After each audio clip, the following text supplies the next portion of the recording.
तो ये कारण क्या है? कोई एक झोली में फूल भरे है, एक झोली में कांटे। अभी युधिष्ठिर की झोली में फूल है, दुर्योधन की झोली में कांटे, तो उसका कारण कर्म ही है।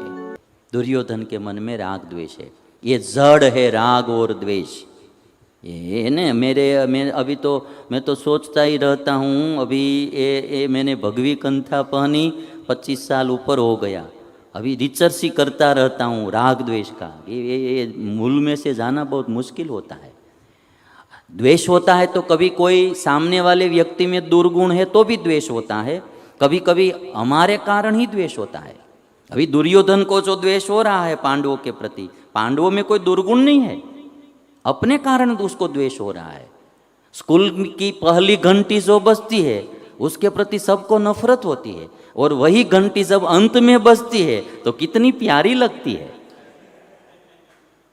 स्कूल की जो घंटी होती है पहली बार जब बजती है तो सबको नफरत होती है कि क्या बज गई है, और वही घंटी कितना इंतजार करते हो। 5 बजे जो स्कूल में घंटी बजती है तो इंतजार करते कब बजेगी, कब से ही ये बैग में सब पुस्तक डाल के तैयारी हो गए होते, जैसी घंटी बजेगी कूद के भागेंगे।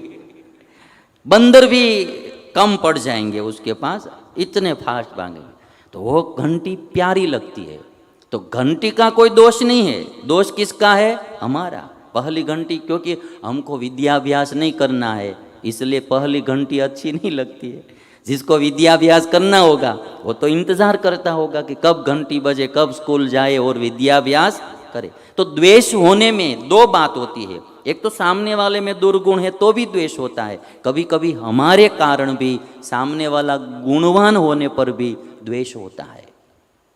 और इसीलिए हम सबको ये बात याद रखना है कि जीवन में यदि सुखी होना है तो बुरा कर्म नहीं करना है, बुरा कर्म नहीं करना है तो राग द्वेष मिटाना है, क्योंकि कर्म ही सुख दुख का कारण है।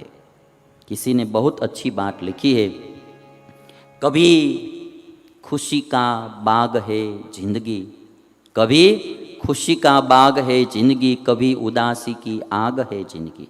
कभी खुशी का बाग है जिंदगी, कभी उदासी की आग है जिंदगी, हंसता और रुलाता राग है जिंदगी, आखिर तो किए हुए कर्मों का हिसाब है जिंदगी, किए हुए कर्मों का हिसाब है जिंदगी। जो हम कर्म करते हैं उसका ही हिसाब ये जिंदगी है।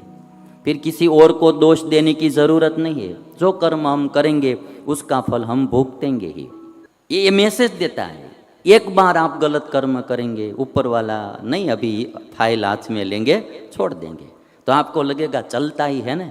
दूसरी बार आप पाप कर्म करेंगे, भगवान तो भी, भगवान बहुत विशाल दिल वाले होते हैं, है ना, बहुत उदार होते हैं, वो इतना तुरंत मामला हाथ में नहीं ले लेते हैं, तो भी छोड़ देते हैं।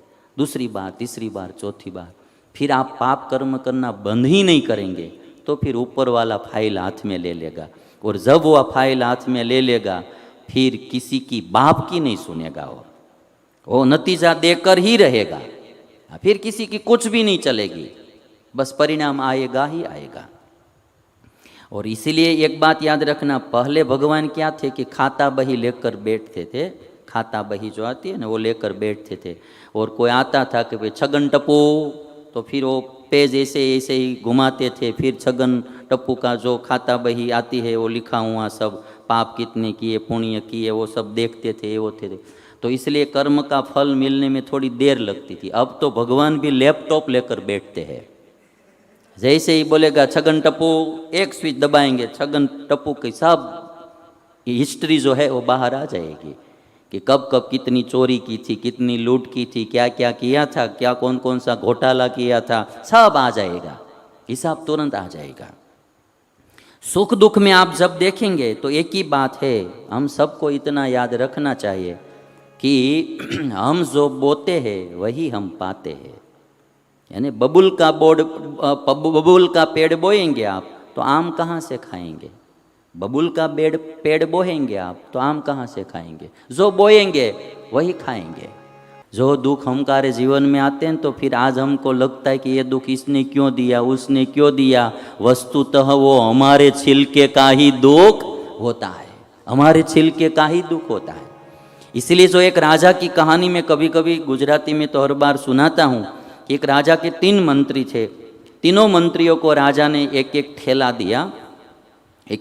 दिया और कहा कि आप बगीचे में जाओ और फल लेकर आओ। तो तीनों मंत्रियों गए। तो जो पहला मंत्री था तो उन्होंने सोचा कि अब ये राजा क्यों इतना ये फल मंगवा रहा है, उसको कुछ काम तो होगा नहीं। तो पत्ते और टहलनियाँ वो सब डाल के हल्का सा थैला बनाकर आ गया। फल बुल कुछ लिया नहीं उन्हें उठाने में एकदम हल्का सा रहे, इसलिए ये पत्ते सब डालकर लेकर आ गया, थैला भर के, पूरा थैला भर कर आ गया। दूसरा मंत्री जो था उन्होंने सोचा कि हम अभी ऊपर पेड़ पर कहाँ चढ़ेंगे फल उतारने के लिए, कि जो नीचे गिरे हुए थे फल, कच्चे थे, सड़े हुए, बिगड़े हुए, जो भी फल थे, कच्चे पके सड़े बिगड़े, वो सब भर के वो आ गया। तीसरा मंत्री था, उसने सोचा कि राजा ने मंगवाया है तो हम अच्छे अच्छे अलग अलग सब प्रकार के फल लेंगे और अच्छे अच्छे लेंगे। तो सबसे नीचे थोड़े कच्चे रखे, उससे ऊपर थोड़े, उससे कम कच्चे, उससे कम कच्चे, सबसे ऊपर पक्के फल रखे कि आज ही खा सके, फिर कल थोड़े पक जाए तो कल भी काम में आए, दूसरे दिन तीसरे दिन पक जाए तो परसों नरसों काम में आते जाए। उस तरह से उन्होंने सब व्यवस्था अरेंजमेंट किया। तो वो भी थैला लेकर आया। तीनों आए। राजा ने राजा से कहा कि अब तीनों आ गए, क्या करना है। राजा ने कहा कि तीनों को जेल में बंद कर दो, तीनों को जेल में बंद कर दो और खाने पीने के लिए कुछ भी मत देना। थैले में जो फल लाए हैं वे ही खाएंगे, थैले में जो फल लाए हैं वही खाएंगे। तो अभी जो पहला मंत्री था वो तो पत्ते भर के ही आया था, टहनिया और पत्ते जो भर के आया था, तो भूखा ही रहा। और राजा ने कहा था 10 दिन छोड़ना मत, है ना, 10 दिन छोड़ना मत, तो भूखा ही मर गया वो आदमी। दूसरा जो था वो कच्चा पक्का सड़ा हुआ बिगड़ा हुआ फल लाया था, वो खाया, भूख लगती थी, खाना तो पड़ता है, तो वो बीमार हो गया और दुखी हुआ। और तीसरा जो था, आज पके ऐसे फल लाया था, वो आज खाया, कल पके ऐसा फल कल लाया, ऐसे ही पूरा 10 दिन उसका निकल गया और सुख से रह लिया। ये जो कहानी है, राजा वो भगवान है, मंत्री हम सब जीव है। जैसा थैला भर के हम इस दुनिया में आए हैं वैसा ही फल खाने का होता है। थैला हमारा भरा हुआ ही है, हम फिर दोष दूसरे को देते हैं, हमने ही थैला भरा है, जैसा थैला भरा है हमने वैसा ही फल हमको खाना है। वैसे ही प्रायः सभी जीव अपने कर्म के कारण ही संसार में फंसे हैं और दुखी हो रहे हैं। इसलिए तो जैन धर्म बोलता है कि कर्म बंद करो। जीव दया ऐसे ही नहीं आई है। बुद्ध भगवान ने जीव दया पर इतना भार क्यों दिया। बड़े बड़े अशोक चक्रवर्ती जैसे राजा जो थे वे भी हिंसा छोड़कर, युद्ध छोड़कर, किसी को दुखी करने का छोड़कर पूरा परिवार बौद्ध धर्म के प्रचार में लग गया था। ये सब क्यों किया गया है? क्योंकि कर्म ही आदमी का दुख का कारण होता है। ये चोरी का फल है। क्या है? चोरी का फल है।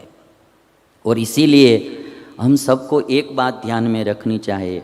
हम सुबह में उठते हैं ना, तो प्रायः गृहस्थ, हमारे पास तो 2 ही कपड़े होते हैं, तो बस 2 ही जोड़ी होती है। एक जोड़ी पहनी होती है, सुबह में दूसरी एक ही होती है, इसलिए दूसरा हमको कोई सोचना नहीं होता। किंतु ये जो संसारी लोग होते हैं तो कई लोगों के पास तो 100 जोड़ी, 200 जोड़ी कपड़े होते हैं। तो सुबह में आदमी उठकर ये सोचता है कि मैं कौन सा कपड़ा पहनूं तो अच्छा लगूं। सुबह में हर रोज आदमी यह सोचता है कि मैं कौन सा कपड़ा पहनूं तो अच्छा लगूं, किंतु वह नहीं सोचता है कि मैं कौन सा कर्म करूं तो मैं भगवान को अच्छा लगूं। मैं कौन सा कपड़ा पहनूं तो अच्छा लगूं वह सोचता है, किंतु वह नहीं सोचता है कि मैं कौन सा कर्म करूं तो भगवान को अच्छा लगूं। यह नहीं सोचता है। और इसलिए परसों नरसों मैंने कहा था कि चेहरा साफ रखता है जिस पर लोगों की नज़र होती है, किंतु दिल को साफ नहीं रखता जिस पर ऊपर वाले की नज़र होती है, वो नहीं रखता। कई दुकान में जाएंगे, मॉल में जाएंगे तो उधर लिखा हुआ होता है कि आप सीसीटीवी कैमरा की नज़र में है, तो आप सावधान हो जाते हैं। तो सावधान हो जाते हैं कि भाई यहाँ सीसीटीवी कैमरा लगा हुआ है तो कुछ गलत काम नहीं कर सकते, कुछ चोरी नहीं कर सकते। किंतु आदमी वह भूल जाता है कि आप ईश्वर के सीसीटीवी कैमरा की नज़र में 24 घंटे है। कहीं भी जाओ, ईश्वर का सीसीटीवी कैमरा, उसमें आपका चित्रण होता ही रहता है। वो आदमी भूल जाता है।